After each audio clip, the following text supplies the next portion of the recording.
എന്തൊക്കെയായിരുന്നു? ഹെലികോപ്റ്ററിൽ പറന്നു വരുന്നു, ചൂരൽമല മുണ്ടക്കൈ പ്രദേശം സന്ദർശിക്കുന്നു, കാറിൽ ഓടി വരുന്നു, നടന്നു കയറുന്നു, കുഞ്ഞുങ്ങളെ വാരിപ്പുണരുന്നു, ആശ്വസിപ്പിക്കുന്നു, വലിയ വായിലെ സംസാരിക്കുന്നു.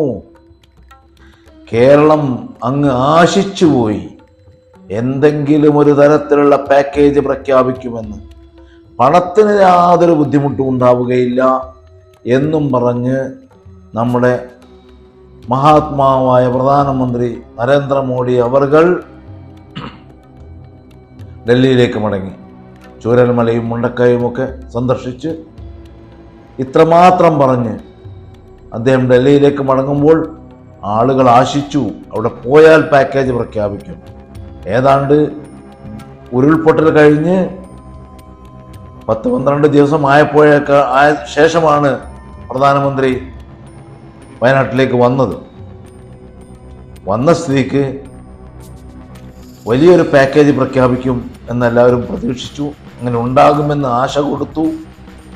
പക്ഷേ ഡൽഹിയിൽ ചെന്നിട്ടോ 3 ആഴ്ച കഴിഞ്ഞു.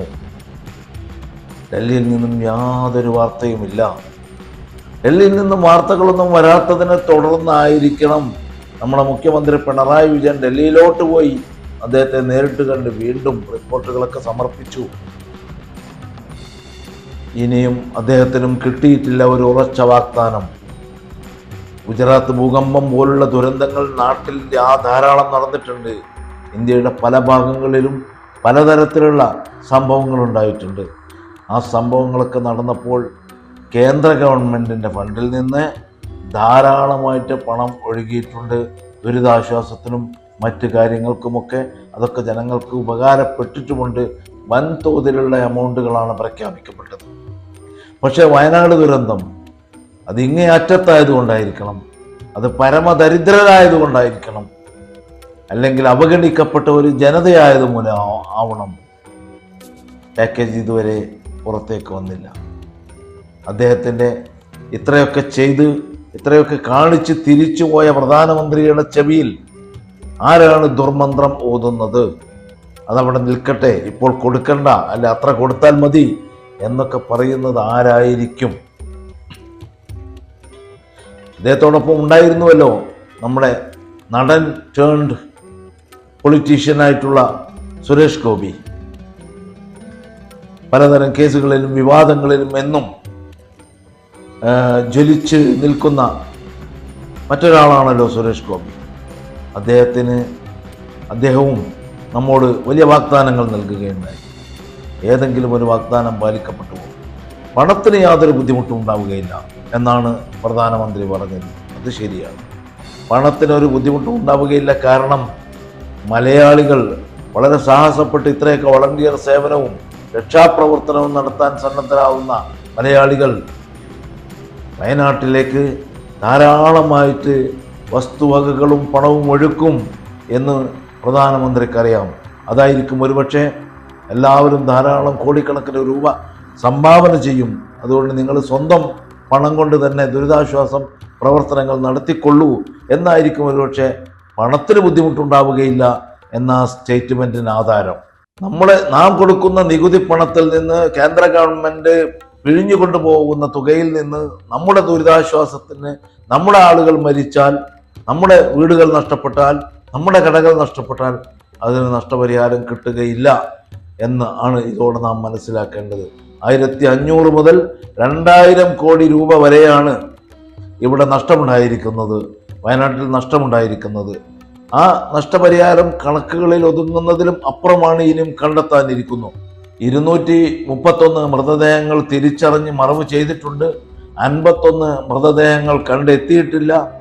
ഏതാണ്ട് 128 മരണങ്ങൾ ആരാണ് എന്തെന്ന് അറിയാതെ മറവ് ചെയ്തിട്ടുമുണ്ട്. അതുപോലെ 91 DNA കൊടുത്തിട്ടുണ്ട്. അതുപോലെ തന്നെയാണ് 212 കൈകളും കാലുകളുമാണ് ലഭിച്ചിരിക്കുന്നത്. 250 മൃഗങ്ങളെ കാണാനില്ല. 1055 വീടുകൾ ഒലിച്ചു പോയിരിക്കുന്നു. അതുപോലെ 1000-ൽ പരം കെട്ടിടങ്ങൾക്ക് അഡ്രസ്സില്ല, 300 കടകൾ കാണാനില്ല, 625 ഹെക്ടർ ഭൂമിയിൽ കൃഷിനാശം സംഭവിച്ചു.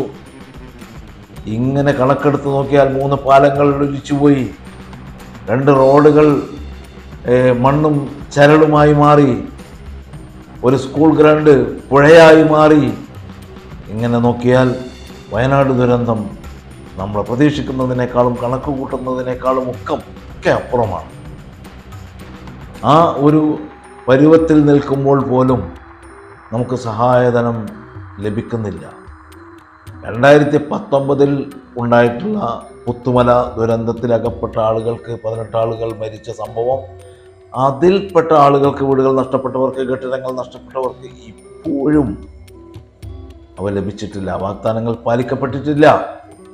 അപ്പോൾ അത് ലഭിക്കാത്ത ആളുകൾ പോലും ചൂരൽമലക്ക് ചുറ്റും ഇപ്പോഴും അലഞ്ഞു തിരിഞ്ഞ് നടപ്പുണ്ട്.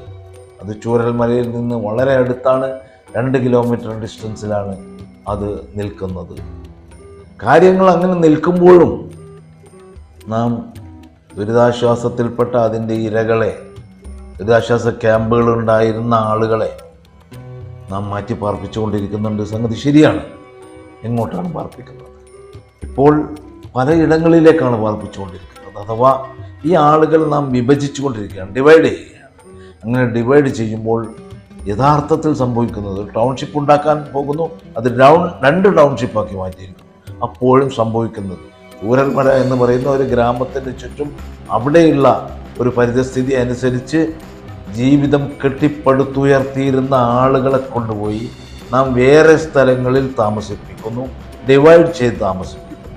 അങ്ങനെ ചെയ്യുമ്പോൾ സംഭവിക്കുന്നത് ഈ ഇരകൾ, ദുരിതാശ്വാസവും നഷ്ടപരിഹാരവും ലഭിക്കേണ്ട ഇരകൾ ഒറ്റപ്പെട്ടു പോവുകയും അവരുടെ ആവശ്യങ്ങൾ ഉന്നയിക്കാൻ ആളുകളില്ലാതെ വരികയും അവരെക്കുറിച്ച് സംസാരിക്കാൻ കഴിയാതെ വരികയും അവരുടെ നിലവിലുള്ള സ്ഥിതി എന്താണെന്ന് മനസ്സിലാക്കാൻ കഴിയാതെ വരികയും ചെയ്യുക എന്നുള്ള മറ്റൊരു ദുരന്തത്തിലേക്കാണ് ഇത് കൊണ്ടുചെന്നെത്തിക്കുന്നത്.